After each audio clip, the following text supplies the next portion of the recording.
next sum பாருங்க unit number 3 exercise 3.5 ல second sum theta is an acute angle கொடுத்திருக்காங்க. கொடுத்துட்டு நமக்கு என்ன கேக்குறாங்க அப்படினா cos pi by 4 plus theta by 2 ஓட வேல்யூ கேக்குறாங்க. எப்படி சால்வ் பண்றோம் பாருங்க. இதுக்கு நமக்கு தேவையானது என்னன்னா cos a plus b ஓட ஃபார்முலா தேவைப்படுது. cos pi by 4 plus theta by 2 ஓட வேல்யூ கேக்குறாங்க.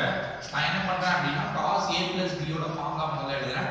cos a plus b is equal to cos a cos b minus sin a sin b அப்படின்றது தான் இதோட ஃபார்முலா. சோ இப்போ பாத்தீங்கன்னா இனிமே நம்ம இந்த ஃபார்முலாவை அப்ளை பண்ணும்போது நமக்கு கிடைக்கக்கூடியது பாருங்க cos a நம்ம cos pi by 4 and cos b cos theta by 2 and minus sin a sin b sin pi by 4 and sin theta by 2 அப்படின்றது நமக்கு கிடைக்குது. சோ இதுல இருந்து cos pi by 4 ஓட வேல்யூ நமக்கு 1/√2 அப்படின்னு தெரியும். ரெண்டாவது டேபிள்ல இருந்து பார்த்துருக்கோம். cos theta by 2 minus sin pi by 4 ஓட value 1/√2 and sin theta by 2 அப்படின்றது கிடைக்குது. சோ இது காமனா 1/√2 இருக்கு வெளிய எடுத்தோம் அப்படினா cos theta by 2 minus sin theta by 2 அப்படிங்கறத நம்ம என்ன பண்ணிட்டோம் கண்டுபிடிச்சிருக்கோம்.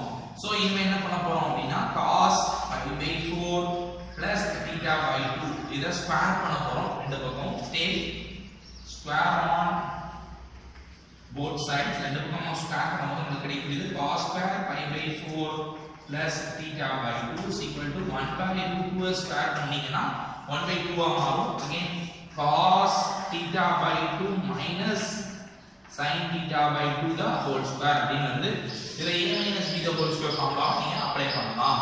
சோ இப்ப பாத்தீங்கன்னா ஃபர்ஸ்ட் நமக்கு கிடைக்குது பாருங்க 1/2 நான் ஸ்கொயர் பண்ணும்போது 1/2 அப்படி மாறிடுது. இத பாத்தீங்கன்னா cos a minus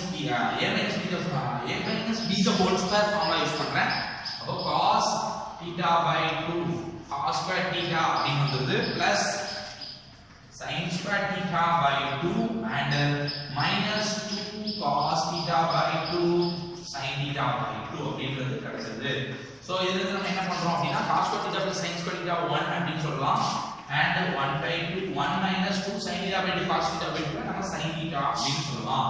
so sin theta அப்படின்றது கிடைச்சது. சோ 1/4 1 minus sin theta ஓட வேல்யூ क्वेश्चनல 8/9 அப்படி கொடுத்திருக்காங்க. சோ 1/2 into cross பண்ணும்போது 9 minus 8/9 அப்படின்னு கிடைக்குது. இத சிம்பிளிஃபை பண்ணும்போது நமக்கு கிடைக்கக்கூடிய வேல்யூ 9 minus 8 1/18 அப்படி கிடைக்குது. இத 2 into 9 வச்சிட்டீங்கன்னா உங்களுக்கு ரூட் எடுக்க ஈஸியா இருக்கும். சோ நாம கண்டுபிடிச்சது என்னன்னா cos square pi by 4 plus theta by 2 கண்டுபிடிச்சேன். இனிமே நான் என்ன பண்ண போறேன் அப்படினா இத ஸ்கொயர் எங்க தான் கொண்டு போறேன். ஸ்கொயர் ரூட் ஆ மாறும்போது pi by 4 plus theta by 2 ஓட வேல்யூ square root of 1/18 வரும். இது 2 9s are 18ன்றனால 1 நம்ம என்ன பண்ணலாம் அப்படினா இதுல இருந்து 9 வெளிய எடுக்கும்போது 3√2 அப்படிங்கிறது கிடைக்கும். 9 2s are 18. சோ 9 வெளிய எடுக்கும்போது ரூட் வெளிய எடுக்கும்போது 3 அப்படி கிடைக்குது and √2. therefore answer 1/3.